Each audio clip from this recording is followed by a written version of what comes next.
Hi everyone, I am Cindy from Happy Unity and welcome to my program, Cindy Listens. Kasama natin ngayon at makakapanayam si Rachel. Rachel, kumusta?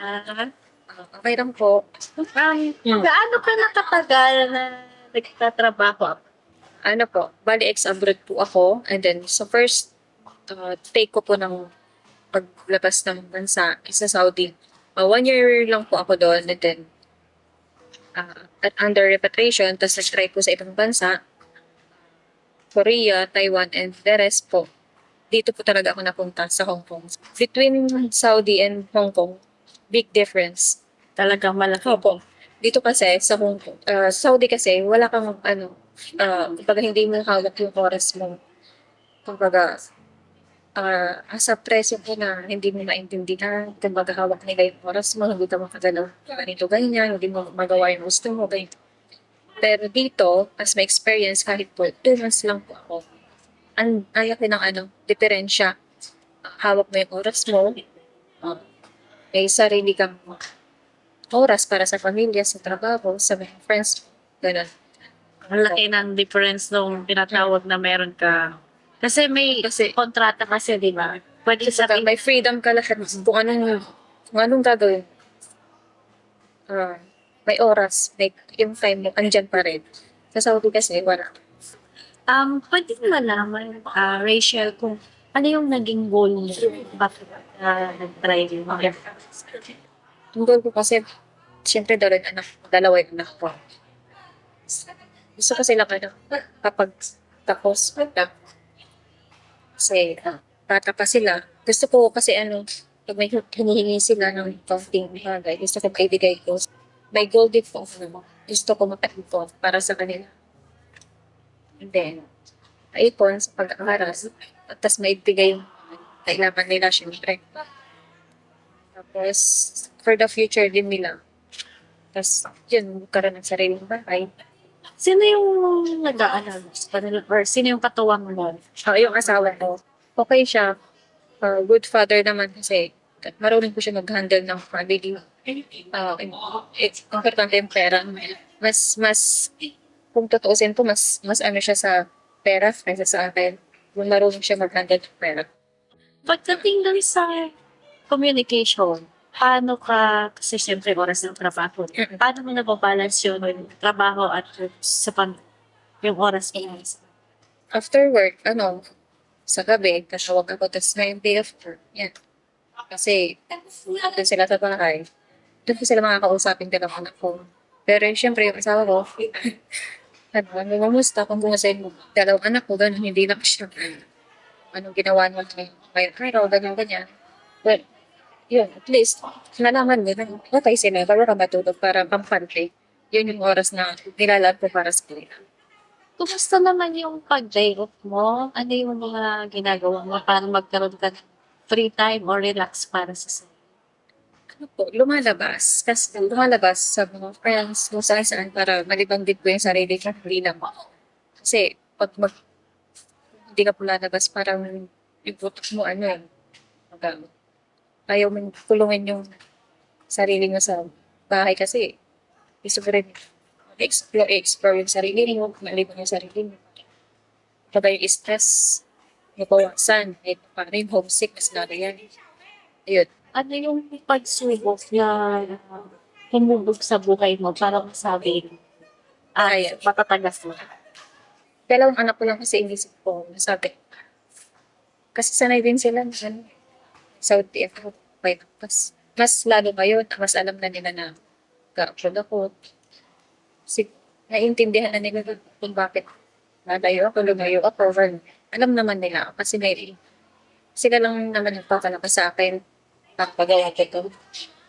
Pag may problema sila, bakit?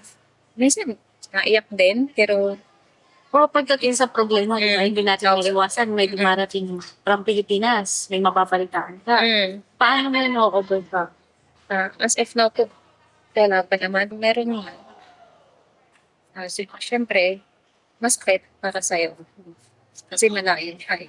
Balikan natin yung repatriation. Ano yung naging story? Okay.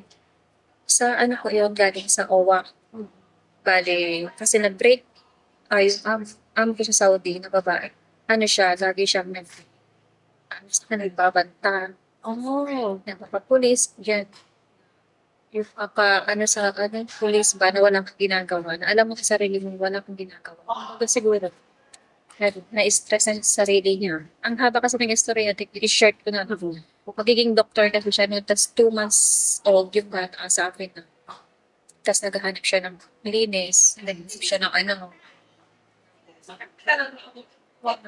yung magandang trabaho ba? Kumusta naman? Parang may standard Okay. May, sa trabaho. akala niya, parang ako yung may anak ko, 2 months. Siya, interview. Tayo ba kapag pagod kumanak? Rest mo na yan. Siya po, wala pang isang buwan.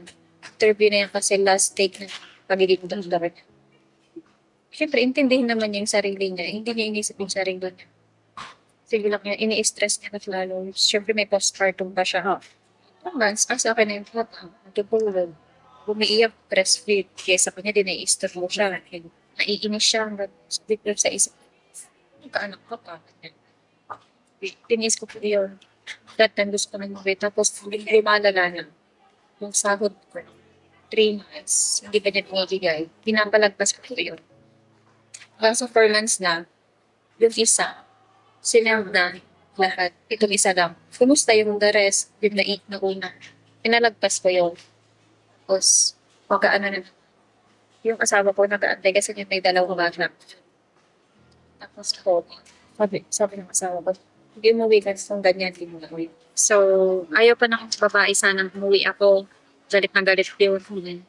Tapos, yung time na yun, before pa noon, tumawag ako sa asawa ko. Kasi nag-aantay din kita yung sabi, ito wala, ayaw talaga ibigay, ayaw talaga i-send. Sabi niya, pero kaya ko pa naman. Kaso, ang hindi ko lang makayanan dun sa pag-iisip. Ganyan. Ako kasi diba? Tapos, nagbabanta siya. Syempre, ayoko naman na antayin yon. Pero, humingiti ako doon, pilit kahit masakit. Tapos, ang daming hindi nakakatulong na.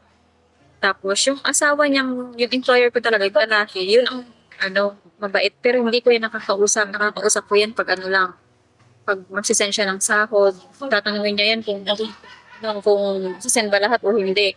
Pero nung 1 to 3 months lang yun, nakusap ko yan. Kasi bawal din makipag-usap sa mga lalaki. Tapos nag-usap kami ng lalaki. Lumayo kami dun sa babae. Kumbaga inikot niya ako sa parang yung sa bahay nila. Trinave niya ako. Sabi niya, pero andun ako sa likod para makausap niya ako kasi yun ang employer ko. Hindi ko siya makausap. Yung babae galit na galit. Sabi ng lalaki, sige bukas, gagawan kita. Kasi hindi niya ako makausap Kasi yung lalaki ay yung babae, laging nag-aantay. Tapos galit na galit. Tapos, tatawagan natin yung asawa mo ngayon. Kakausapin natin na pakiuwi kita bukas. Bukas na bukas. Punta tayo ng embassy ba yun? Yung embassy doon. Kuha tayo ng, kasi exit visa. Tapos, pagka umaga po noon, pumunta talaga kami doon. Yung lalaki kasi mabait yun Nag-complain naman siya. Tapos sa embassy, tinanong ako kung bakit uuwi na ako ganyan. Sabi ko, yung asawa niya kasi ganyan. Tapos yung pasensya ko, tama na. Sabi ko, kalas. Yung kalas kasi tapos na. Di, automatic po yun. Pero may napagsunduan, dapat sagot po nila yung ticket. Yung sahod kong 3.5 months ata yun. Magpo 4 months na. Kinuha pa rin. Hindi ko na yun na-refund. Pero sabi ko sa sarili ko, okay lang kasi makuha ako. Hindi ko na po inisip yung pera. Tapos binigay yung cellphone ko. Kasi yung cellphone ko wala wala kaming contact. Kumbaga nakikitawag lang ako. Kasi nireboot nila yung cellphone ko. Wala akong cellphone doon. Tapos, yun, sagot nila, sinagot ko yung ticket ko pa uwi. Saka, nakuwi ako. Tapos yung cellphone ko, reboot talaga lahat. Burado lahat. Lahat ng contact number. Wala. Kaya panibago, nakailang ulit akong Facebook account mo, nakapad. Para lang reach out mo yung Para makagawa ako ng messenger para makamontak sa kanila. Yung babae lang naman yung problema. Halimbawa, kung meron kang gustong mai-advise sa mga, kasi di ba maraming susunod ko. Ano yung pwede mo i-advise? Especially sa mga young generation ngayon. Kasi nasa isip nila, basta abroad, ay, okay daw, may pera sa abroad. Unang-una, siguro pag-isipan na muna. Pag-isipan, tapos yung decision ng pag sa pamilya mo itong asawa ka, dapat magtugma o kaya magkasundo kayo para at least nandito ka, wala kayong problema. Tapos, tatagan lang ang loob. Makakaya. Yung homesick, iiyak mo lang yan. Kaya wala na. Isipin mo para sa pamilya mo. Isipin mo, kaya mo. Kasi may pamilya ka, may binubuhay ka, may sinusuportahan ka. Maging grateful lagi Oh. para maging Tsaka, kailangan nyo, kasi syempre, sa panahon Tapos, yun, maraming dasal. kailangan i-settle dapat dito. Samahan mo na rin po ng dasal, syempre. Ang una yun. Para makayanan mo lahat ng para maging magaan lahat ng gagawin mo sa buhay. May message ka ba para sa pamilya mo, sa mga anak mo, sa asawa mo? Message. Oo. Unang-una, may mga nanay, tatay pa ako. Siyempre, lagi silang mag-iingat. Mga matanda na rin sila.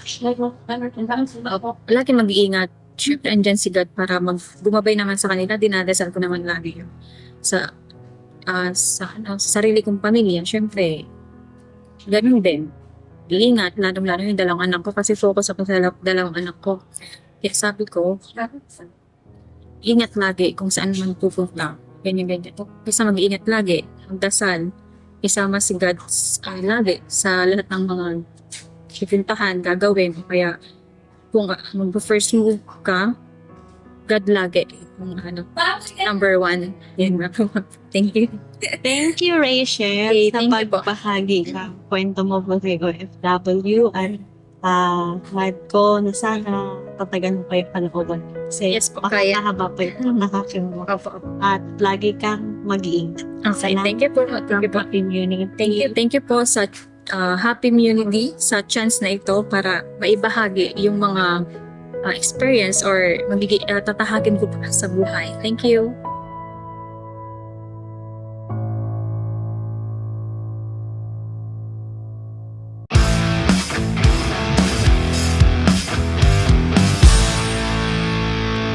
Hello everyone, my name is Cindy and welcome to Happy Immunity.